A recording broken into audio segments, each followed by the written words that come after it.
Given below are two statements. ഈ ചോദ്യം വന്നിരിക്കുന്നത് അനാലിറ്റിക്കൽ കെമിസ്ട്രി എന്ന് പറയുന്ന ടോപ്പിക്കിൽ നിന്നാണ്. അനാലിറ്റിക്കൽ കെമിസ്ട്രിയിലെ വോളിയോമെട്രിക് ടൈട്രേഷൻസ് അല്ലെങ്കിൽ വോളിയോമെട്രിക് അനാലിസിസ് എന്ന് പറയുന്ന ഭാഗത്തു നിന്നാണ്. Statement 1. In the oxalic acid versus KMnO4 titration in presence of dilute sulfuric acid, the solution needs to be heated initially to 60 degrees Celsius, but no heating is required in ferrous ammonium sulfate അഥവാ മോർസാൾട്ട് versus KMnO4 titration in presence of sulfuric acid. ശരിയാണോ statement? ശരിയാണ്. എന്താ കാര്യം? MnO4 minus oxalic ആസിഡിന്റെ പ്രസൻസിൽ അല്ലെങ്കിൽ oxalate അയോണിന്റെ പ്രസൻസിൽ അല്ലെ H2C2O4 അല്ലെങ്കിൽ C2O4 2- പ്രസൻസിൽ acidic മീഡിയത്തിൽ എന്തായി മാറും? മാംഗനീസ് 2+ ആയി മാറണം. മാംഗനീസ് 2+ ആയി മാറണം അഥവാ മാംഗനീസ് സൾഫേറ്റ് ആയി മാറണം. ഈ മാംഗനീസ് സൾഫേറ്റ് നോർമൽ ടെമ്പറേച്ചറിൽ ഈ റിയാക്ഷൻ നടക്കില്ല എന്നുള്ളതുകൊണ്ട് വളരെ സ്ലോ ആയിരിക്കുന്നുള്ളത് കൊണ്ടാണ് നമ്മൾ 60 ഡിഗ്രി സെൽഷ്യസ് വരെ ഹീറ്റ് ചെയ്യുന്നത്.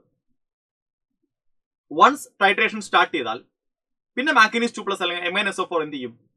പ്രൊഡ്യൂസ് ചെയ്യും. MnSO4 ഒരു ഓട്ടോ കാറ്റലിസ്റ്റ് ആയിട്ട് ആക്ട് ചെയ്യും, റിയാക്ഷനെ കാറ്റലൈസ് ചെയ്യും. അപ്പൊ നോർമലി ഈ റിയാക്ഷൻ നടക്കുന്നത് നോർമൽ ടെമ്പറേച്ചറിൽ റിയാക്ഷൻ വളരെ സ്ലോ ആണ്. അതുകൊണ്ടാണ് നമ്മൾ 60 ഡിഗ്രി വരെ ടെമ്പറേച്ചർ കൂട്ടി കൊടുക്കുന്നത്.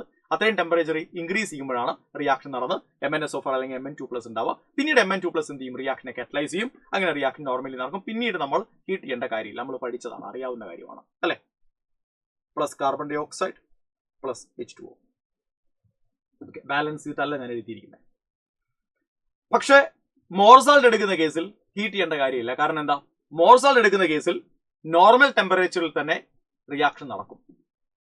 ഓക്കെ, ഹീറ്റ് ചെയ്താലുള്ള പ്രശ്നം എന്താ? ഹീറ്റ് ചെയ്ത് കഴിഞ്ഞാൽ മോർസാൾട്ടിലെ ഫെറസ് അയോണുകൾ എയറുമായി റിയാക്ട് ചെയ്ത് ഓക്സിഡൈസറായി ഫെറിക് അയോണുകളായി മാറും. അപ്പൊ നമ്മുടെ കാൽക്കുലേഷൻസ് എല്ലാം തെറ്റും, എൻ പോയിന്റ് തെറ്റും, കാൽക്കുലേഷൻസ് തെറ്റിപ്പോകും. ക്ലിയർ ആണ്? അപ്പൊ statement 1 is correct. Statement 2. In oxalic acid versus KMnO4 titration, the initial formation of manganese sulfate takes place at a high temperature, which then acts as catalyst for further reaction. In the case of FAS, ferrous ammonium sulfate versus KMnO4, heating oxidizes Fe2+ into Fe3+ ആണ് by oxygen of air, and error may be introduced in the experiment. അതും ശരിയാണ്. അപ്പൊ രണ്ട് സ്റ്റേറ്റ്മെന്റുകളും ശരിയാണ്. Statement 1 and 2 both are correct. Option 2 is the right answer.